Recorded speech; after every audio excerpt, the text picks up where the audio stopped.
안녕하세요. 행복한 시길입니다.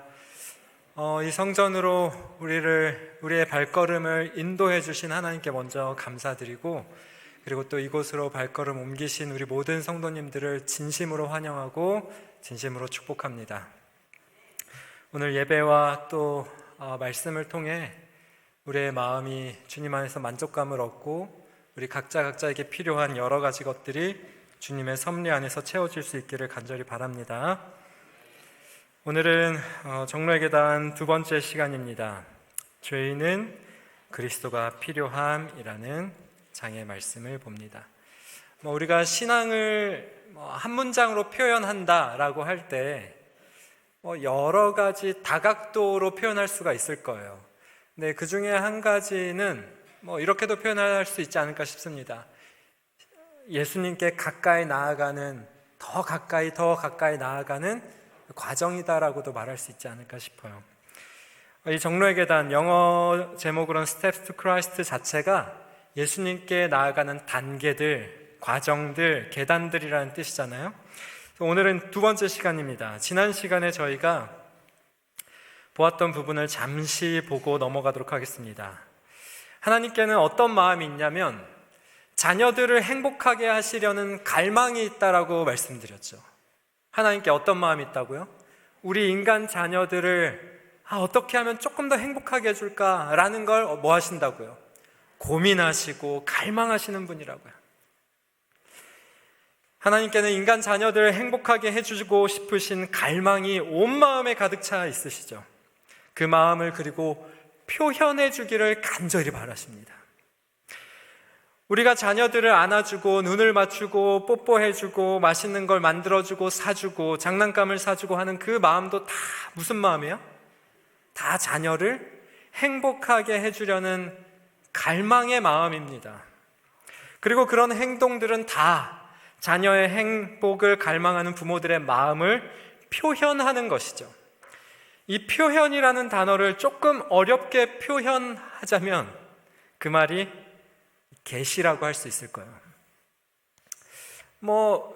우리 교단은 워낙 요한계시록 이런 계시에 대해서 워낙 많이 공부하다 보니까 계시라는 단어 자체가 굉장히 고차원적이고 어렵게 느껴집니다. 저부터 그래요.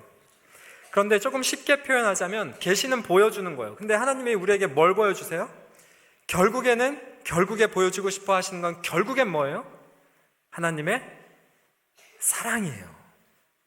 성경의 모든 사건들, 성경의 모든 사람들, 예언들, 표상들, 모든 것들이 결국 말하고 싶은 건 하나님의 사랑이에요. 그래서 결국 계시라는 거는 하나님을 보여주는 건데, 구체적으로 하나님의 무엇을 보여주냐면 하나님의 인간 사랑하는 마음을 밖으로 드러내 보여주는 것을 저는 계시라고 생각합니다.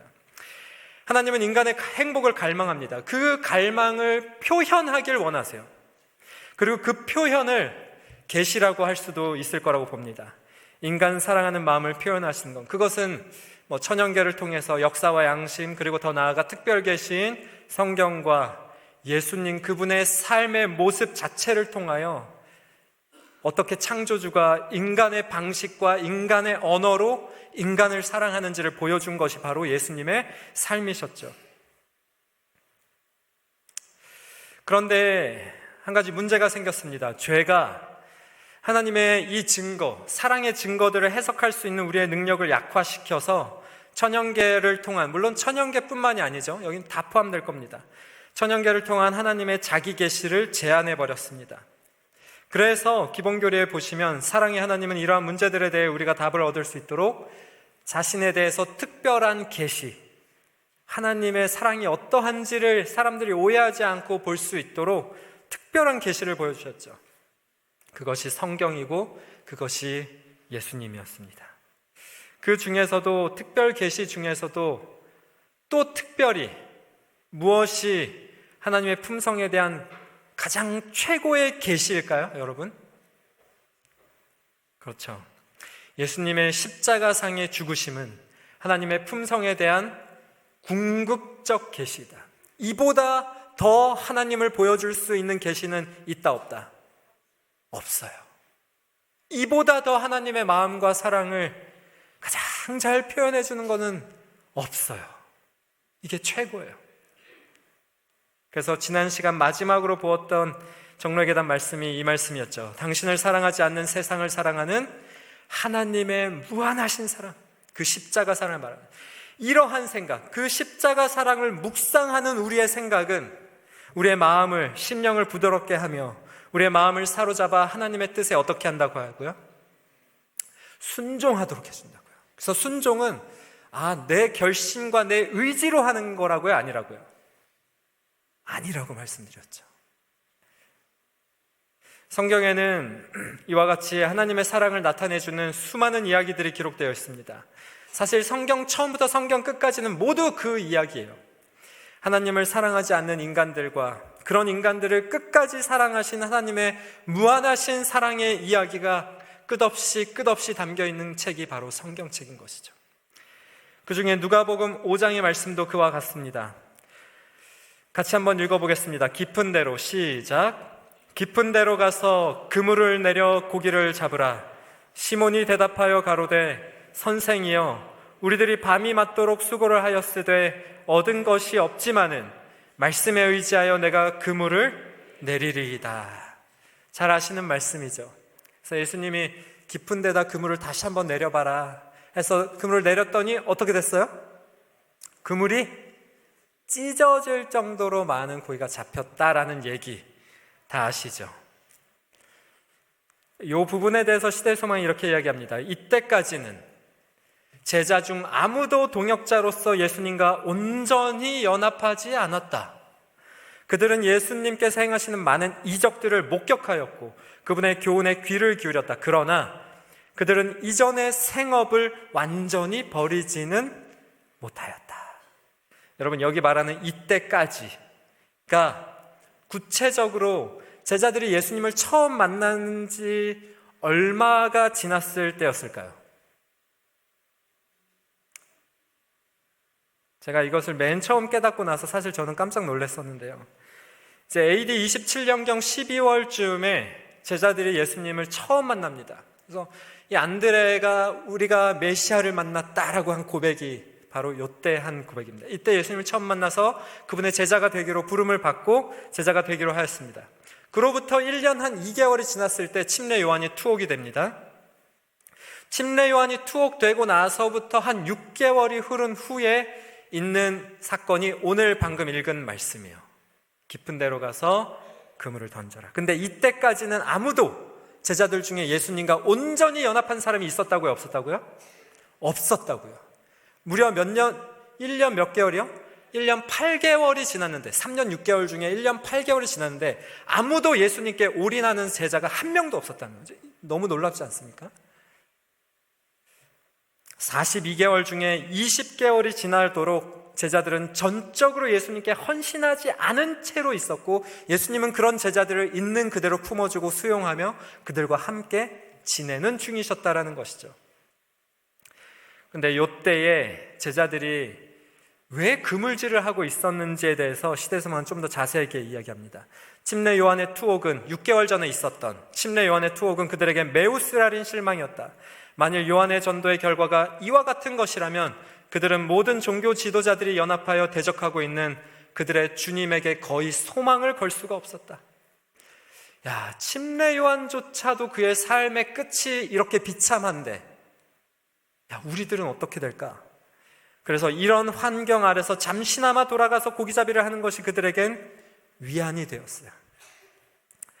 세상에 한 발, 예수님께 한 발 걸쳐놓고 재고 있는 그들이 침례 요한의 투옥을 생각하니까 더 그들을 고민스럽게 만듭니다. 예수님을 위해 삶 전부를 헌신하였는데 이러한 침례 요한의 삶의 끝이 이렇게 비참하다면 내가 이 예수님을 위해 내 삶을 다 내려놓고 이분과 전적으로 연합하고 전적으로 내 삶을 송두리째 바치는 것이 과연 이게 현명한 일일까?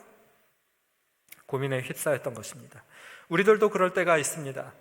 예수님을 믿고 사는 삶이 그분의 제자가 되어 나의 삶을 드리는 것이 복을 받는 비결인 줄 알았는데 별 다를 바 없어 보이고 어떨 때는 오히려 더 더 큰 고난과 시련을 만나고 그 결과가 더 나빠 보여서 이전의 삶을 놓지 못하는, 그래서 세상에서의 밥벌이와 세상에서의 취미 생활로 돌아가서 그 시간을 보내면 힐링되는 것 같은 그런 삶이 현 시대의 수많은 크리스찬들에게서도 반복되고 있지 않을까 싶습니다. 아무튼 베드로와 안드레, 요한과 야고보도 다시 자신의 생업으로 돌아가서 밤새 고기를 잡으러 나갔는데 그날따라 물고기마저 단 한 마리도 건져 올리지 못하였죠. 그러자 베드로는 더 낙심했습니다. 밤새도록 한 마리도 잡지 못했어요. 그는 그 외로운 시간에 감방에서 홀로 괴로워하고 있는 침례 요한의 운명에 대하여 생각하고 있었다. 그는 예수님과 그분의 제자들 앞에 놓인 전망, 유대 지방의 전도에서 거둔 실패, 그리고 제사장들과 랍비들의 악의 등을 상기했다. 자신의 직업까지도 실망시켰다. 그가 비인 그물을 주목하여 볼 때 장래는 낙심으로 암담해 보였다. 그러니까 그가 빈 그물을 걷었을 때 물고기 한 마리도 못 잡았네, 이렇게 끝난 게 아니라 그 빈 물고기가 마치 뭐 같이 보인 거예요? 자신의 앞날과 같이 보이는 거예요. 바리새인과 제사장들의 악이, 예수님과 제자들의 그 사업 앞에 놓인 전망, 다 어두워 보이는 거예요. 그래서 너무나 낙심하고 낙담했어요. 그물을 수십 번 던졌는데 그날 단 한 마리도 건지지 못했어요. 그렇게 불안과 두려움과 낙심 가운데 밤을 지새고 아침이 되었을 때 예수님이 그 해변가로 나오십니다. 베드로가 물고기 잡으러 있는 그 해변가에 나오셨고 아침 일찍부터 모인 군중들에게 말씀을 전하시려고 베드로의 배에 오르셨어요. 그렇게 베드로의 배에 오르셨을 때 하신 말이 아까 읽었던 우리의 그 성경절입니다. 깊은 데로 가서 그물을 던져라.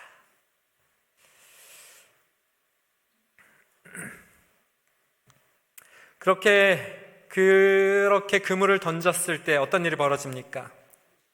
그리한즉 고기를 애운 것이 심히 많아 그물이 찢어지는지라 두 배의 채움에 잠기게 되었더라. 거짓말처럼 두 배의 만선을 할 정도로 고기를 잡게 됩니다. 그런데 이 상황까지는 우리가 너무나 잘 아는 말씀이죠. 근데 이 이후에 베드로의 반응이 굉장히 의아합니다. 보통의 사람이라면 우와, 예수님 어떻게 이럴 수가 있어요? 저 한 번만 더 포인트 알려주세요. 어디다 던지면 되겠습니까? 여러분, 이게 정상적인 반응 아니에요? 근데 베드로가 뭐라고 합니까, 여러분? 갑자기 예수님 발 아래, 무릎 아래 엎드려 버린 다음에 뭐라고 고백해요?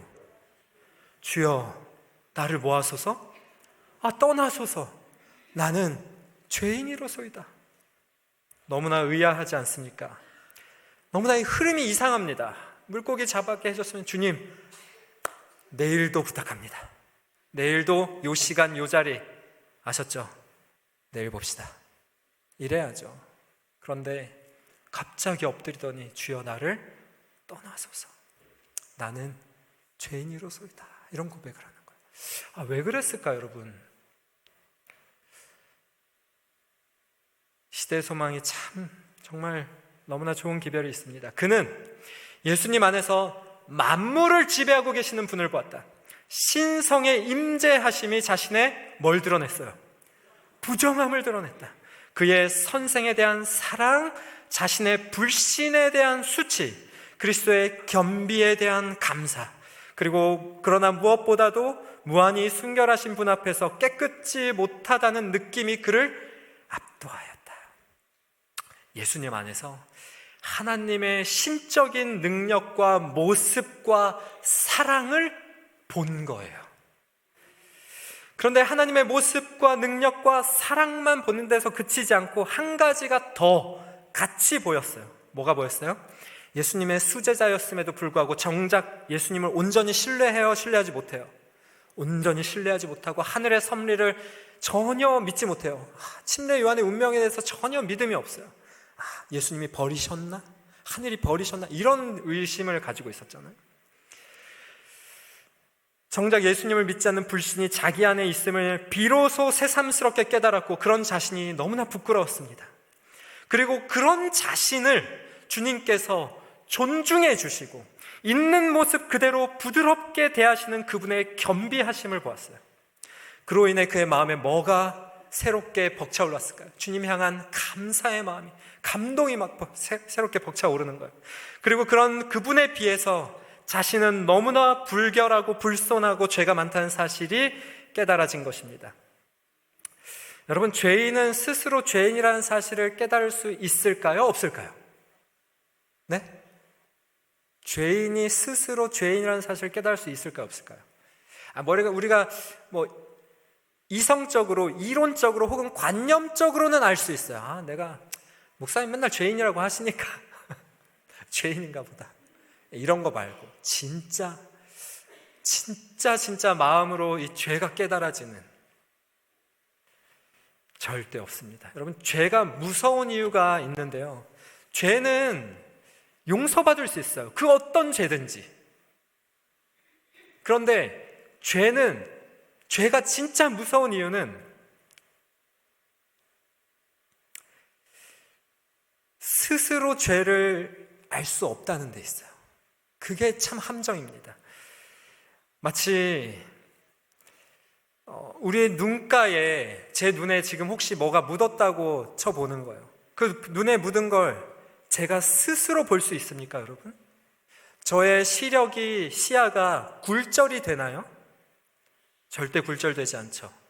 그냥 제 자신을 중심으로 그냥 제가 보이는 앞만 봅니다. 절대 제 자신을 보지 못해요. 죄의 속성도 이와 같습니다. 철저히 자기중심적이라서 옆도 뒤도 자기 자신도 보지 못하고 오직 자기의 유익만을 추구합니다.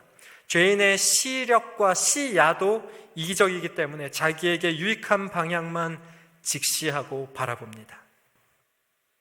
죄인의 시력으로는 자신의 죄를 깨달을 수 없어요. 그것을 볼 수 있는 방법은, 제가 제 얼굴에 묻은 무언가를 볼 수 있는 유일한 방법은 무엇입니까? 네? 거울을 보는 거. 그렇죠. 그리고 누군가 나에게 뭐 하는 거예요? 알려주는 거. 목사님, 얼굴에 뭐 묻었어요. 이 두 가지 방법이 아니고서는 알 수가 없어요. 여러분, 죄도 마찬가지예요.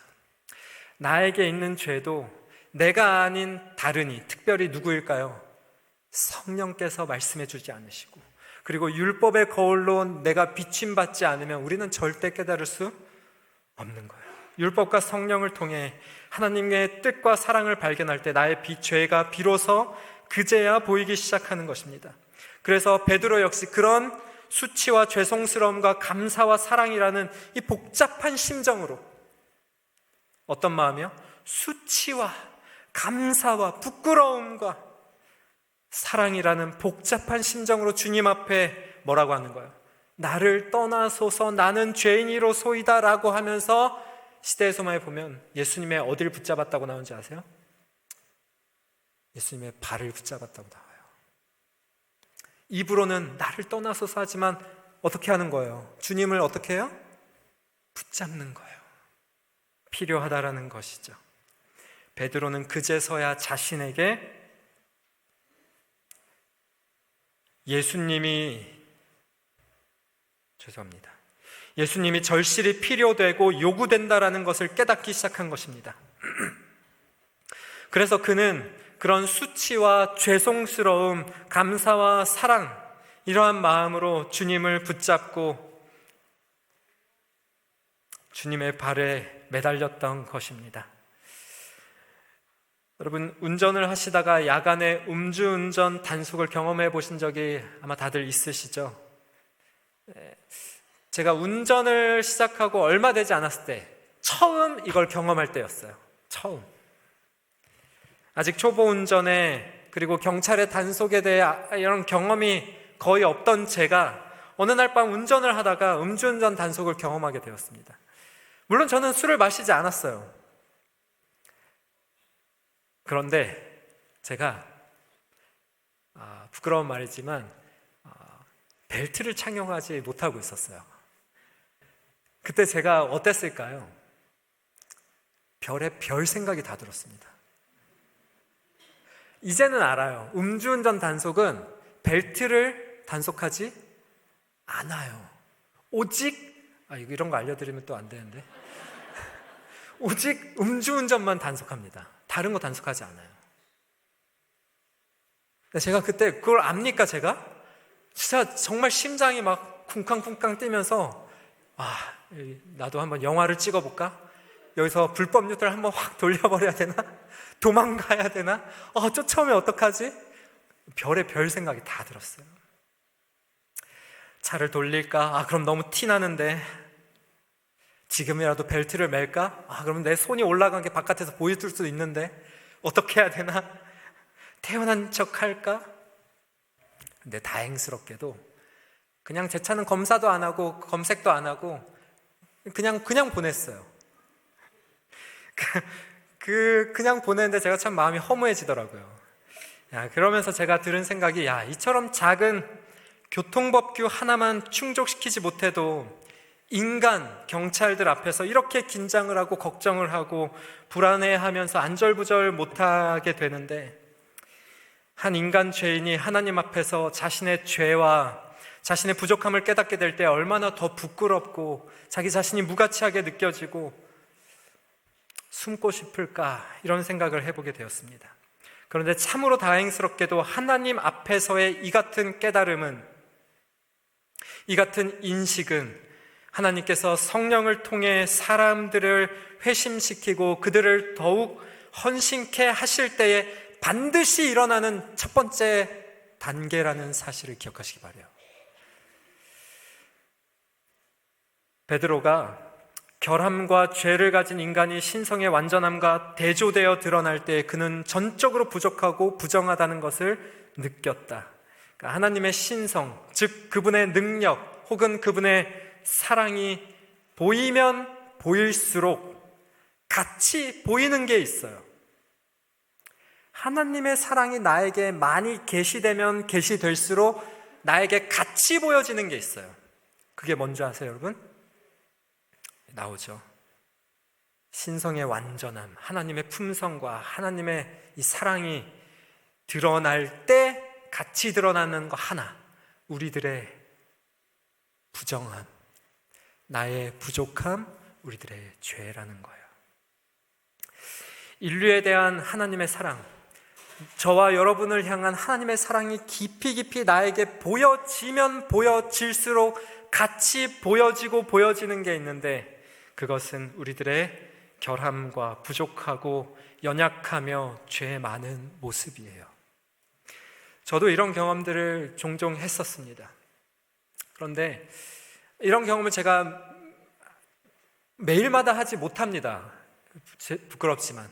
근데 저에게 이런 경험들이 한 번씩 있을 때, 제 죄가 깨달아질 때, 그러니까 제가 관념적으로 제 죄를 아는 것과는 달라요. 제가 마음 깊이 성령을 통해 알게 되고 깨달아질 때에, 그리고 그 죄가 미워지는 마음이 들 때 제 마음이 어떤지 아세요, 여러분?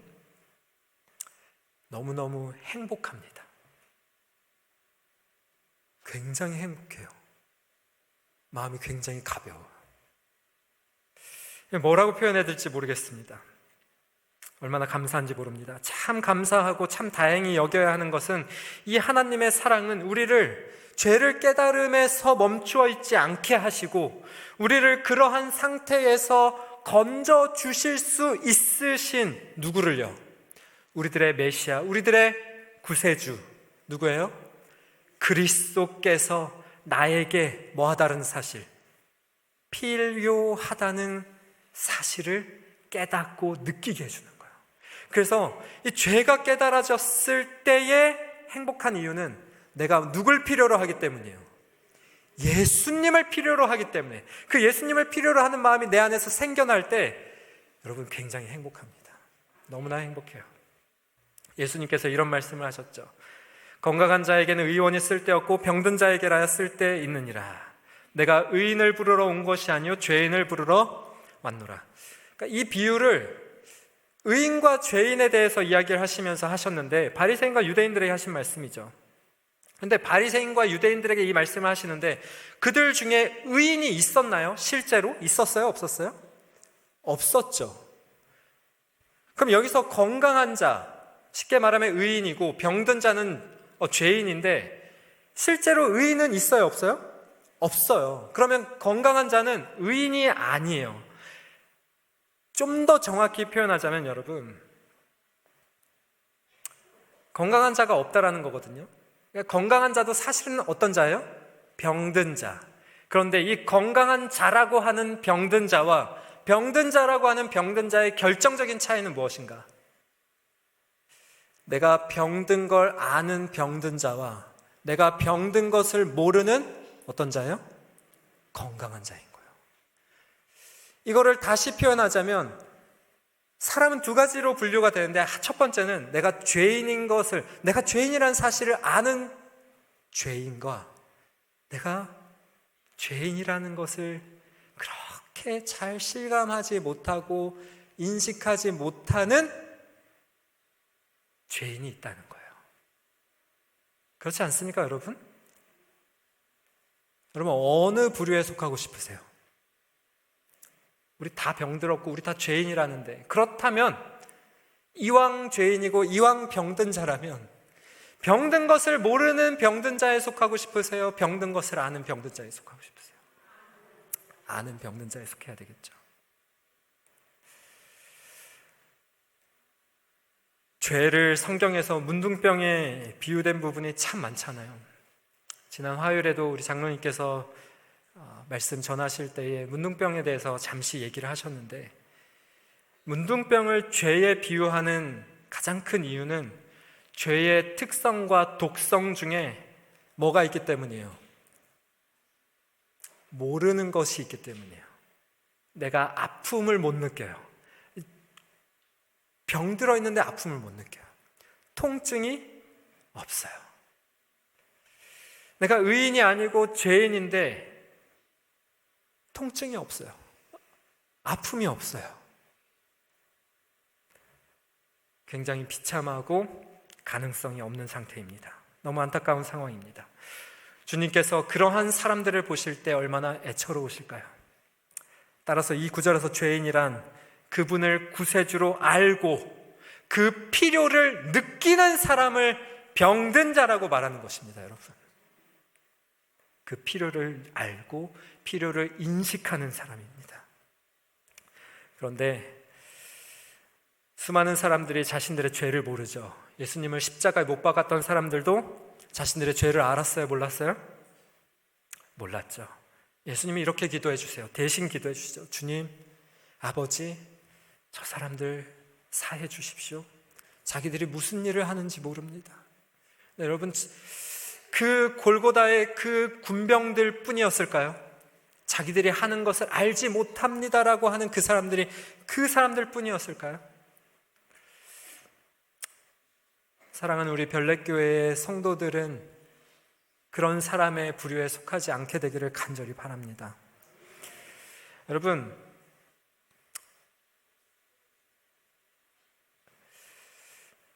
죄인은 스스로 그 구렁텅이에서 빠져나올 수 없다고 합니다.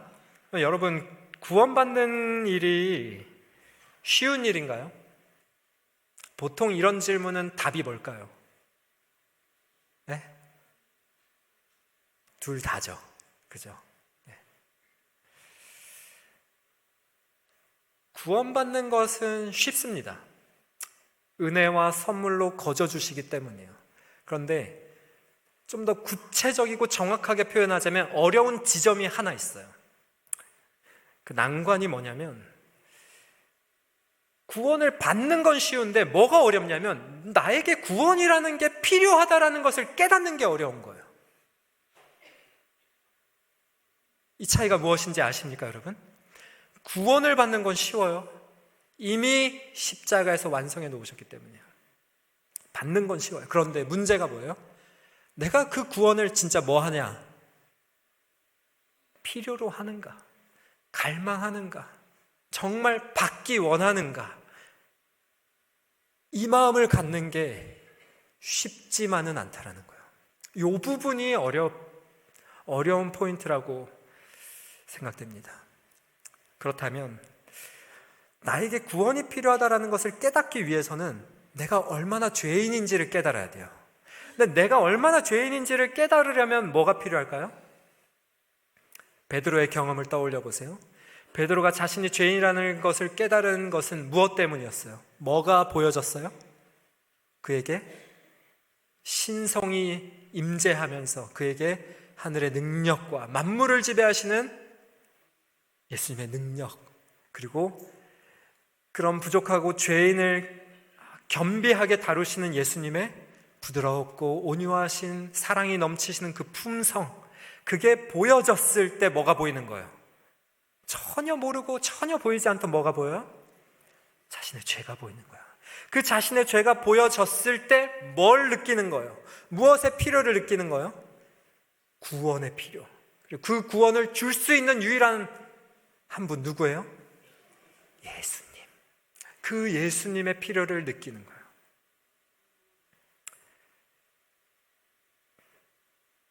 성경은 죄인의 상태를 이렇게 얘기하죠. 육신의 생각은 하나님과 원수가 된다. 하나님 법에 굴복지 아니할 뿐만 아니라 할 수 없다.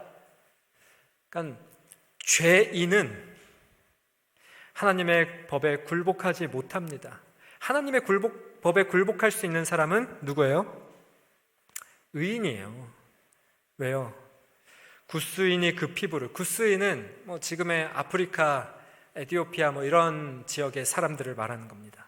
구스인이 그 피부를, 표범이 그 반점을 변할 수 있느냐? 할 수 있을진데 악에 익숙한 너희도 선을 행할 수 있으라. 이거는 선을 행할 수 있다는 성경절이에요? 없다는 성경절이에요? 굉장히 헷갈리게 써놨죠. 분분합니다, 지금도. 구스인이 그 피부 변할 수 있습니까? 없습니까? 표범이 나는 이 반점 마음에 안 들어. 나 호랑이 무늬가 좋아. 다시 지우고 그려야지. 이게 되냐 이거예요. 돼요? 안 돼요? 안 된다 이거예요. 만약에 그게 되면 악에 익숙한 우리도 뭘 할 수 있다? 선을 행할 수 있다. 악에 익숙한 죄인은 선을 행할 수 있다 없다? 적어도 이 성경절 내에서는 없다라고 하는 거예요. 그렇다면 선을 행하고 의를 행하려면 죄인이 아니라 선을 행하고 의를 행하는 것은 말 그대로 죄인이 아니라 의인입니다.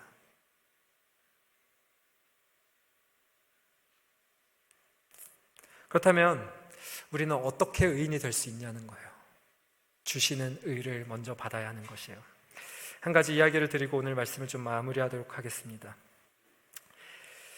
1914년, 지금으로부터 112년 전 뉴스가 하나 났습니다. 사람을 구하는 신문 기사입니다.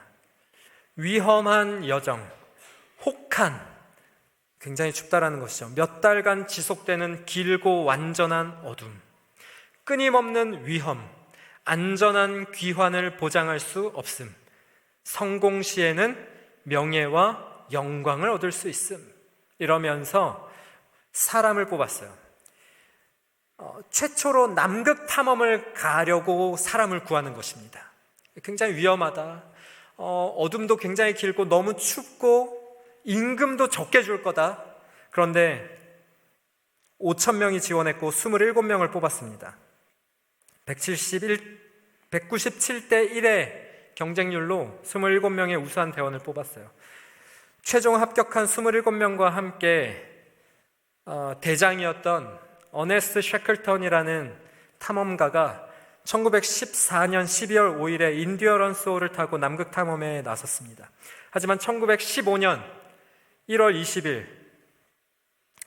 20일부터 해서 약 한 9달을 얼어버린 해빙에 갇힌 채 남극해를 표류합니다. 9개월을 표류해요. 그렇게 표류하다가 마침내 배가 빙하와 충돌하여서 배가 파손된 사진이에요. 그리고 작은 구명보트에 옮겨 탄 후에 코끼리 섬이라고 하는 무인도에 다음 해 4월 15일에 이릅니다. 그런데 이 무인도에 사람도 없고 구조를 보낼 신호 같은 것도 아무것도 없었어요. 100년 전이니까요. 그래서 장고 끝에 어떻게 하기로 했냐면, 대장이었던 어네스트 셰클턴이 5명의 선원을 뽑아서 작은 구명선을 타고 무려 1300km가 떨어진 섬에 구조를 요청하기 위해서 1916년 4월 20일에 출발합니다. 나머지 22명의 선원들은 그곳에서 뭐 해야 합니까? 그냥 기다려야 됩니다. 뭐 카톡이 됩니까? 문자가 됩니까? 전화가 됩니까? 아무것도 없어요. 편지를 보낼 수도 없어요. 뭐 매개체가 없으니까요. 아무것도 할 수 없어요. 그들 자신이 지금 어디에 있는지 아무것도 알 수도 없는 채 기다립니다. 그리고 구조 요청을 하기 위해 떠난 이 5명과 대장이 가다가 죽었는지 살았는지 지금 어디쯤 갔는지 돌아오고 있는 중인지 아무것도 알지 못합니다. 그런데 그래도 그들에겐 유일한 희망이 누구였어요? 그 대장 어네스트 셰클턴이었어요. 이 어네스트 셰클턴이 구조대와 함께 이들에게로 오지 않으면 이들은 결코 구원받을 수 없는 처지였습니다. 여러분, 오늘날 우리들도 이들과 같은 처지에 있습니다. 죄로 인하여 이 세상은 스스로 해결할 수 없는 위기 가운데 직면해 있습니다. 따라서 외부로부터의 도움이 절실한 상황이 바로 우리의 상황이에요.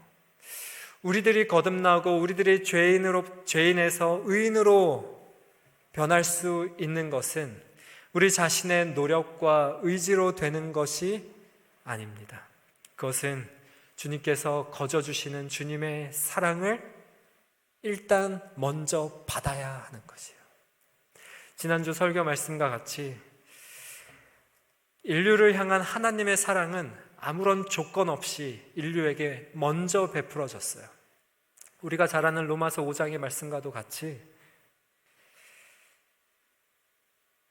예수님의 그 십자가에서의 돌아가심과 사랑이 죄인인 우리들에게 먼저 아무런 조건 없이 베풀어졌습니다.